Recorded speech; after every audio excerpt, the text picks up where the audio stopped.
Assalamualaikum warahmatullahi wabarakatuh. Hi, my name is Iftah. My friends usually call me Eve.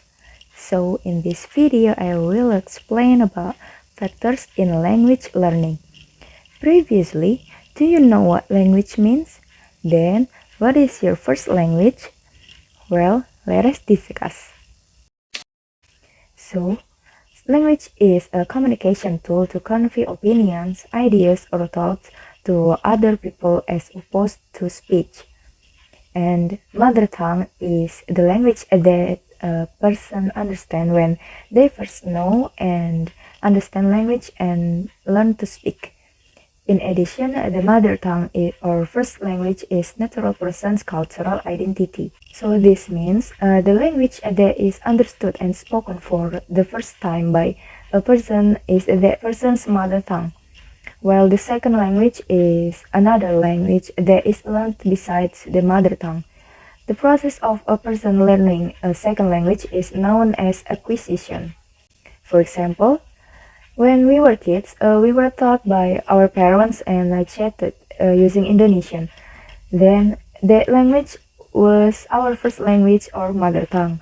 However, if the daily language of communication uses Indonesian and you want to learn English, Turkish, Arabic, etc. So languages other than Indonesian are second languages. Then, what other factors that influence us in learning a language? Guess and Slinker suggest the dimensions that affect the process of learning or language acquisition, namely, the first factor is affect. Dimension affect, which is an important issue in psycholinguistics, consists of three aspects, namely language and culture shock, anxiety, and affective filters. Culture shock, or in other words, can be called cultural adjustment because they are not used to customs, food, and values. One of them is language shock, which usually creates a sense of confusion, and that is normal for people who are just learning a foreign language as a second language. Then, foreign language anxiety. Usually what arises is the feeling of restlessness, worry, nervousness, and fear experienced by non-native speakers when learning or using a second or foreign language. However, it is not always a negative factor in learning. The next is the affective filter. This is one of hypotheses that occurs in the Crescent Monitor model. The affective filter is a theoretical construct that attempts to explain the emotional variables associated with the success or failure of acquiring, learning a second language. Crescent claims that the best gain or learning will occur in an environment where anxiety is low and there is no defensive attitude. So this is like the emotional level that a person is going through. For example, stress, anxiety, and lack of confidence mean a high affective filter, so that it will hinder learning a second language. Vice versa. If the affective filter is low, then risk-taking behavior in learning and practice will be facilitated. The second factor is the social aspect or the existence of an interacting process carried such as communicating in a diverse community environment usually causes language variation. Examples of language variation include the use of different dialect, accent, intonation, then the level of speech or the use of polite language. Then the variety of languages when interacting normally, formally, and informally, etc. Then, in the learning process, social distance often occurs. Social distance is the cognitive and affective proximity of two cultures that touch within an individual, which is used metaphorically to show the differences between the two cultures. For example, in this case, the speaker conveys the intent and purpose to the speech partner with indirect speech because it considers the relationship between the speaker and the speech partner is not familiar or quite foreign. For example, as a child who conveys a message from his father to his aunt or his uncle. Auntie, father said, please to make coffee. Or, uncle, mama said, please fix a broken broom, etc. Next is age factor. Age factor in the critical period hypothesis it is stated that there is an ideal time to acquire language, and after that period, further language acquisition becomes much more difficult. This theory has been extended to a critical period for second language learning, and it is generally believed that there is a continuous decline in the ability to learn with age. Simply put, there is a time when a person can learn a language, but the period is limited only to adolescence or puberty, about 2 until 12 years, because it is believed at that age to have a higher level of sensitivity. Then aptitude factor. Aptitude is an ability that exists within a person where this ability can be used to learn something quickly and with good result. However, this doesn't mean to determine whether a person can or cannot learn a foreign language. As we know, almost everyone can learn a second language if given adequate opportunities. Of course, everyone has different learning outcomes, but usually those who already have aptitude will find it easier to learn a second or foreign language. The next factor is motivation.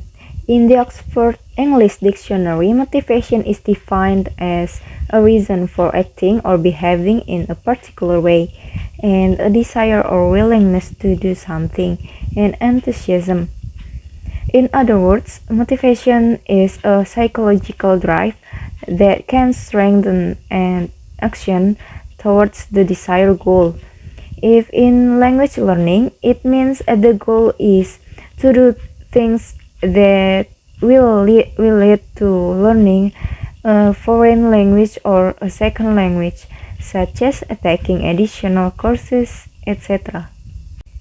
Motivation is one of the important factors that is positively correlated with the success of learning a second language. The greater a person's motivation in learning a second language, the greater the probability of a person's success in mastering that language.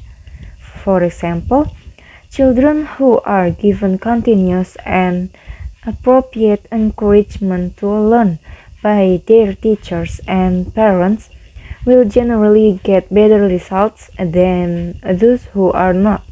Next is the factor of personality and learning style. Personality is a special combination of emotions, attitudes, and behavioral response patterns of an individual. According to Bobby DePorter and Mike Haneke, learning style is a combination of how a person can absorb and then organize and process information. With the influence of personality on a person's behavior, it can be assumed that personality can influence learning styles, which are a description of attitudes and behavior in learning, and learning styles will affect learning. For example, if a learner has an introverted personality, in other words, quiet, likes to be alone, they often enjoy tinkering with the elements of learning and will not stop until they fully understand every detail. The learning style used for this personality usually needs to be created new routines so that their learning process is not boring, such as a comfortable room accompanied by the provision of aromatherapy, new books, drinking supplies or snacks, etc. Meanwhile, if the learner has an extroverted personality, in other words, sociable, active, enthusiastic, talkative, etc., then a kinesthetic learning style or involving motion interaction may be favored, such as group learning with games, sports, etc. The last factor is learning strategies. According to Reichelt, Vanderson, and Merrill, learning strategy is a strategy to organize lesson content called a structural strategy, which refers to a way to sequence and synthesize related facts, concepts, procedures, and principles. Or in other words, learning strategies are essentially related to plans or policies designed in managing learning or to achieve the desired learning goals. There are several types of strategies commonly used. First, direct learning strategy, or with teacher-centered. Examples of methods include lectures, didactic questions, explicit teaching, and exercises and demonstrations. The second is indirect learning strategies, usually more involving students, and the teacher has a role as investigations, drawing data inference, and forming hypotheses. The third, interactive instructions, or learning that leads to a form of discussion and sharing between students. Furthermore, the learning strategy through experience, or learning strategy using an experience, is a learning strategy using an inductive sequence that leads to the center of the student and is also oriented towards an activity. Then, the independent learning strategy. This strategy is a type of learning strategy that has the aim of building individual initiative, independence, and also self-improvement. Learning strategies consist of four main components, namely cognitive strategies, metacognitive strategies, social strategies, and affective strategies. According to Dornier, cognitive strategies involve the manipulation of the learning materials or input by means of repetition and summarizing. Metacognitive strategies involve higher order strategies such as analyzing, evaluating, and organizing learning process. Social strategies involve interpersonal behaviors aimed at increasing the amount of foreign language communication with native or non-native speakers. And affective strategies involve taking control of the emotional conditions and experiences that shape one's subjective involvement in learning.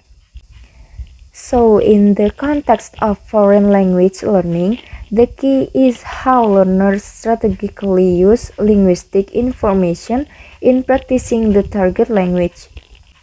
In conclusion, in the process of learning a language, everyone has their level of understanding. Keep in mind that in learning a second or foreign language, there are always factors involved. Not only what has been described previously, but other factors can affect the level of second language learning, such as individual factors or the presence of mother tongue and cognitive factors. And then external factors, such as curriculum, instruction, culture, and status. Environmental factors, also access to native speakers. Then affective factors, such as self-esteem, empathy, risk-taking, etc. In addition, for the process of learning or teaching a foreign language to be effective, it is important to choose methods, techniques, and materials that are suitable for the type of learner.